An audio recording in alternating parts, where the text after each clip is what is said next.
Alleluia. Om Mani Padme Om. Allah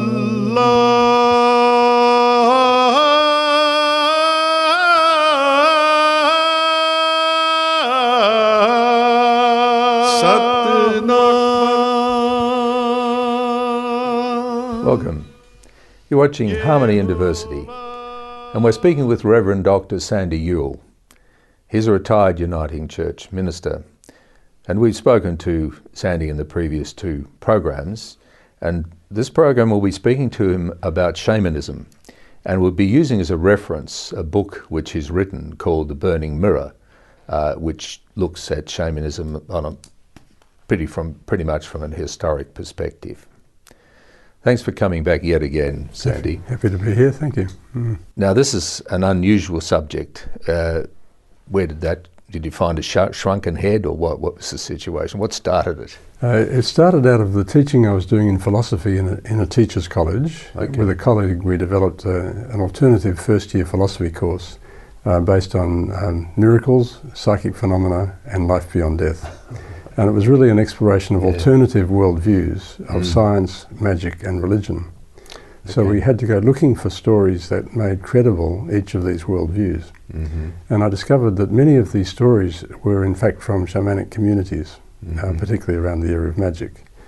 I didn't really have a sense myself of what those stories were really based on, how true they might be. Whether I should be interpreting them simply as symbolic or whether there was something more going on. Okay. So that was the question that taught me enough to write the book. Yes. The interesting thing was that I didn't have very many encounters with actual shamanic communities, and my method of research was much more through both books and through other sort of what you might call 21st century people who had more experience and involvement with shamanic communities than I had. Yes. So it was a little second-hand in terms of the actual shamanic communities that we have in the world today. However, it was basically a book of philosophy asking the question about spirit. Yes. Where and what is spirit in the world? So a very general question. Yes. And how do we know truthful things about spirit? We are ourselves, I do believe, spiritual. So there's a certain amount of introspection necessarily involved. But we also hear the testimony of other people to their inner experiences, or basically their experiences, some of which are very strange. And how do we make sense of those stories? So one of the real resources were the reports of initiation of shamans. Okay. The actual journey that a particular person took to become recognized by his community as a shaman. So that was one of the things that impressed me greatly in the research.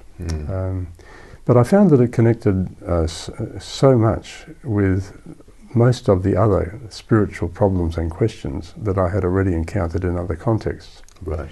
That's partly the breadth of the book. It's not absent the kind of socio-political concerns, certainly not absent the historical concerns. I developed the view that shamanic tradition has preserved some of the earliest human spiritual formulations, both of idea and of practice, that have then developed throughout a history into the particularly different religious traditions of the world, and probably also the different magical and other traditions. However, some have, as it were, grown up organically in the same direction as shamanism, simply taking all the experiences and making them into something. Yes. And I've mentioned Hinduism and Shintoism as two possible examples of that. And some have developed by a critical separation within spiritual matters between good and evil. So some practices and possibilities are labelled as evil and avoided in favour of some other practices which are labelled as good and of the good spirit. And Christianity and Judaism are clearly examples of that. Islam, I think, also. It's also spun off into things like Wicca as well, hasn't it? Well, Wicca I think, both early on, Wicca would have been the shamanism in Britain and parts of Europe in a more elaborated form. Yeah. So that's one of the traditions that I would see as organically growing out of traditional shamanic understanding and practice. Yes, I think that's an appropriate observation. So the beginning, is there a place where you sort of put a tick in and say, well, that's where it began? What's the early stuff that you've come across? I think it's really shrouded in the mist of time. I don't think we can be too sure about that. Partly because it's so much a matter of inner reporting. So unless you have actual reports of some sort from early people, all we've really got are the myths and the stories, and they're very interesting and I think very helpful, and they do show a lot of understanding, allow us to see, a lot about what was probably true then. Yeah. But both Bible stories and many other old cultural stories are about the best we've got, I think. Yes. But nowadays we've also got, I think, a much wider array of stories that have been collected in different ways to give us, a better access. Contextualising it is a major issue, isn't it? So is there a process for doing that, apart from just historical analysis, etc.? Is there some sort of line that you can follow of known? Well, I think firstly in yourself you have to have an openness to what the stories are telling, and find some map in your own experience that at least mirrors something of that. Okay. Otherwise you're not going to get very far. Okay. So it has to have that degree of reality for you, I think, to make a positive engagement with it. I don't think it's something that you can study simply as objective fact. No. And it's not like a scientific investigation of that sort. No, that's so tenuous, isn't it? But it really reflects that issue of the proposition that we are, as you alluded to before, spiritual beings having a human experience. Yeah.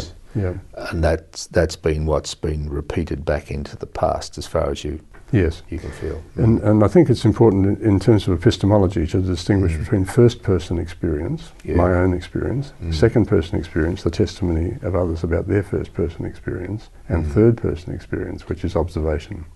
Science does very well with third-person experience, but there's a systematic ignoring of what is to be gained from first and second-person experience. Well, my experience is good enough to know, Sandy, that time expires and we'll go to a break. We'll be back in a moment.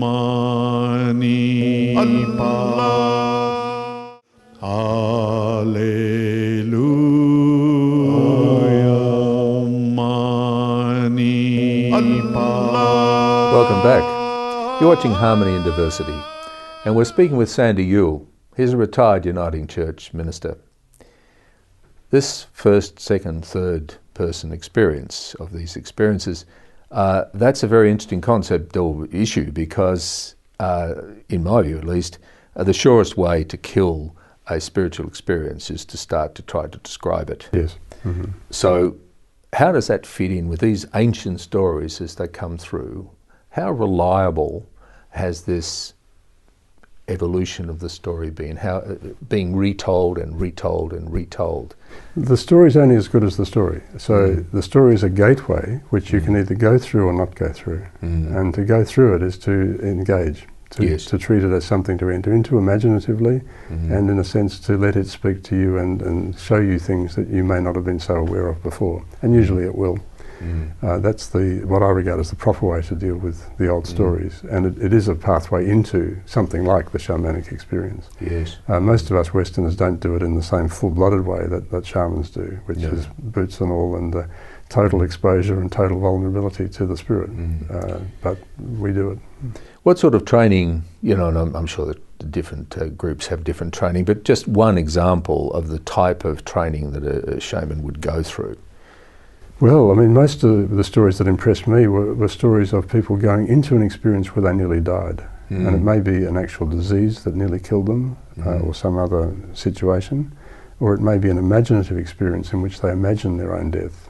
And then they are remade by some powerful being and given new powers.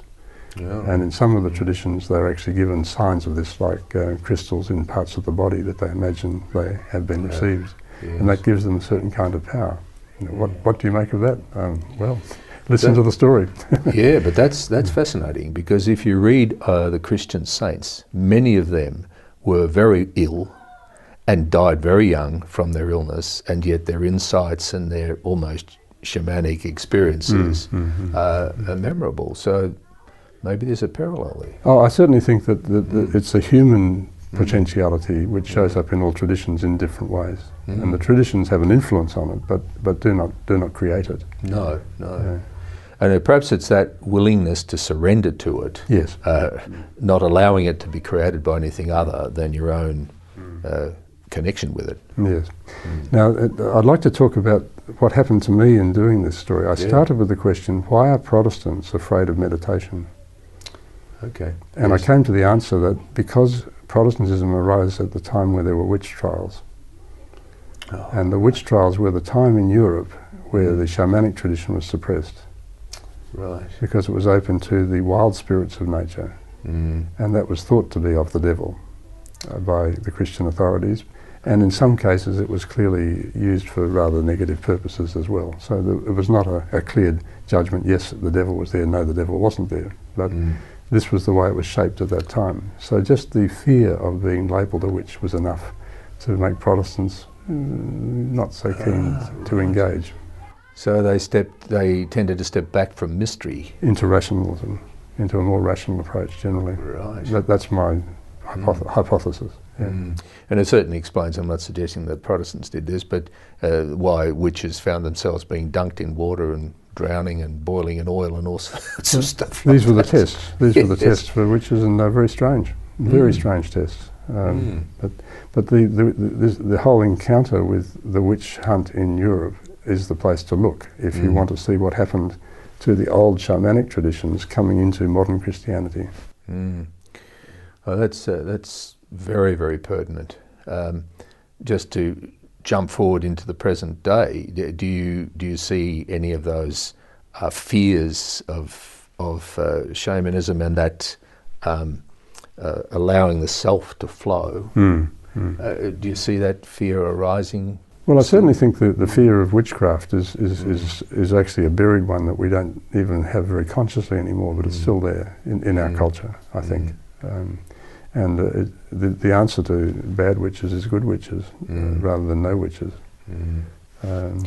Yes, but because the fear of witchcraft is actually one of its powers as well, isn't it? Yes. Within the tribal context frame, Totally. the shaman's Yes. power Yes. is generated from fear. It's all mixed up, and it's hard to get a clear understanding of it for that reason, that you can explain it as simply fear-based. I think it's different from that, but that's certainly an element in it. Yes, it's mixed. Now, you've got a section in here where you've dealt appropriately with the Australian Aboriginal context. Yes. Pointing the bone and all that sort of stuff that went on, but there's a lot more than that. There is. Yes. I don't know those traditions or own them in any way to talk clearly about them, but I respect them. It seems to me there's a lot there to learn from, and it is a matter for Aboriginal communities, to teach us, what is. And I think the judgment of them also is for the Aboriginal community primarily. Yeah, but you'd recognise it as shamanism, though. I use shamanism to mean an intentional encounter with spirit. Yes. That's the broader understanding. The ethnologists talk about shamanism as only in North Asia, one of the local traditions.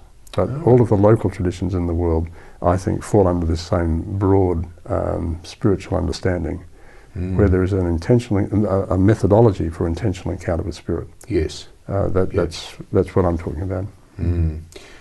Well, you mentioned before meditation, which is in popularity is sort of on the rise. Now, how effective do you think that is? Meditation is one of the ways of seeking an intentional encounter with spirit that's available in our culture. And if it's well done, it's there. It happens, and things are valuable in that practice. Yes. I think there's superficial forms of it which don't work, or certainly don't make for an intentional encounter with spirit. But nevertheless, it's a good thing.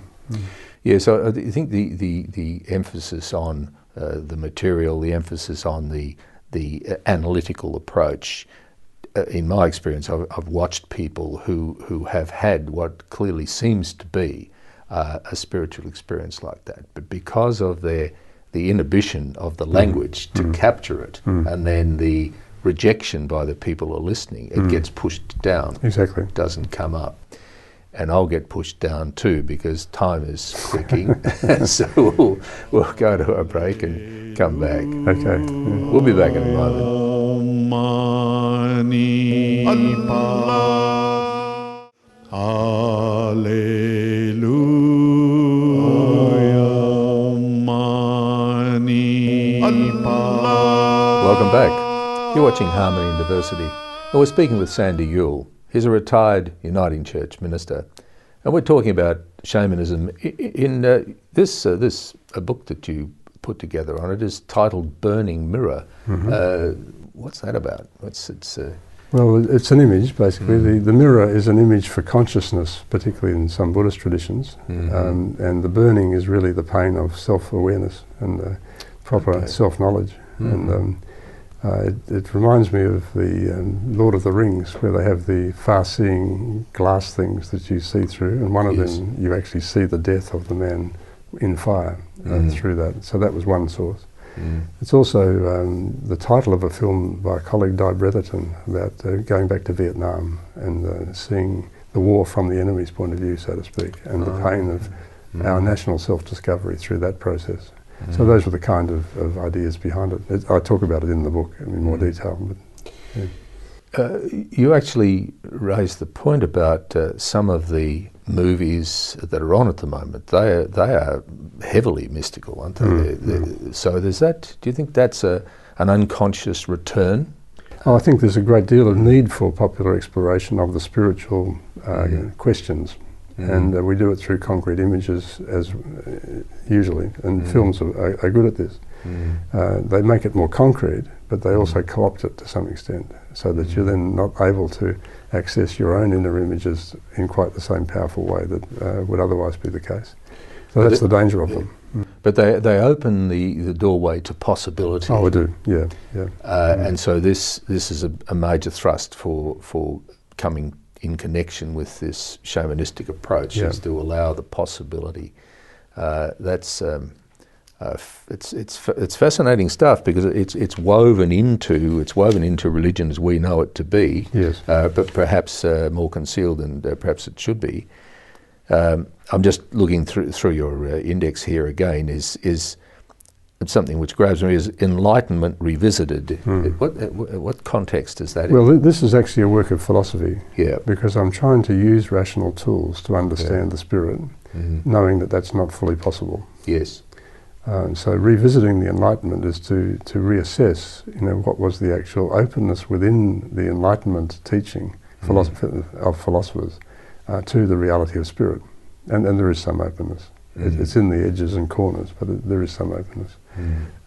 So it's more a matter of saying, if our secular worldview and materialist worldview is the dominant one, where are the gaps? Where's the crack in the cosmic egg that we can go through in order to re-experience spirit? So it's partly an attempt to look at that. This is so basic and so critical, really. Do you envisage, or are you aware of any way that young people, children I'm talking about here, are either left open or opened to this potential of possibility? Oh, I'm sure that a lot of children, particularly those who grew up in the country, close to nature, have developed their own sense of reality, which is more open to just the feel of things. And that feeling of things carries something of spirit. Yes. So I know of a number of different sorts of stories about children in that sort of context.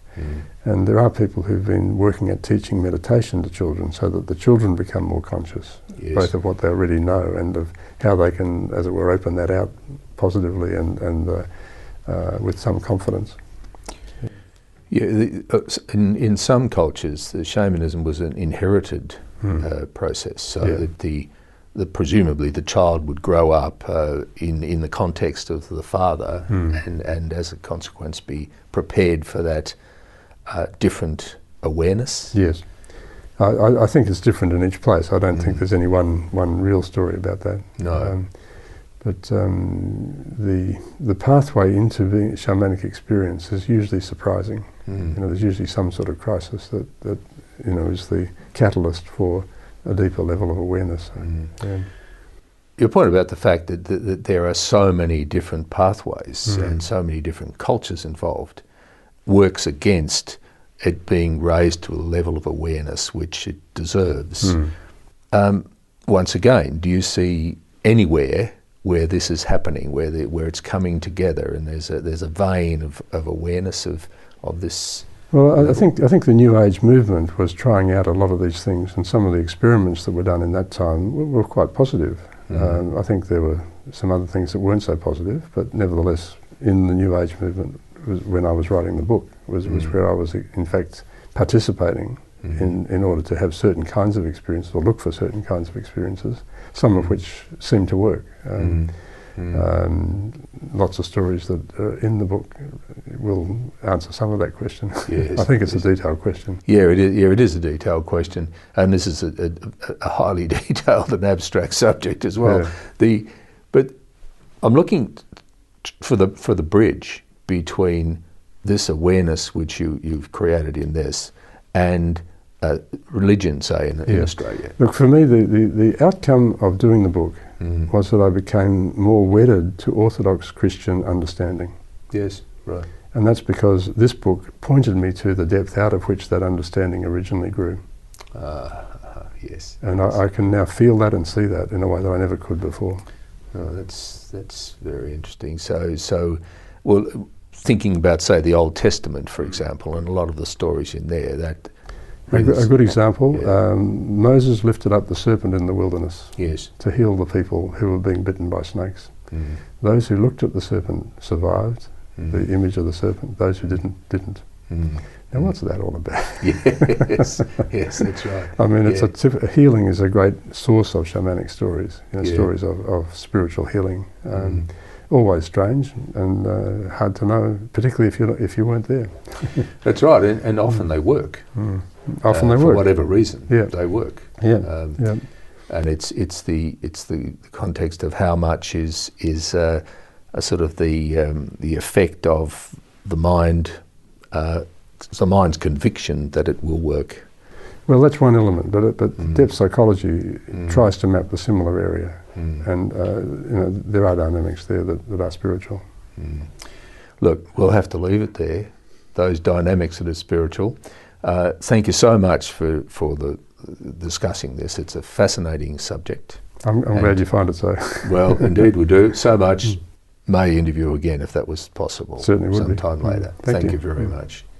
You've been watching Harmony and Diversity. We'll be back next week. Bye for now. Baha'u'llah,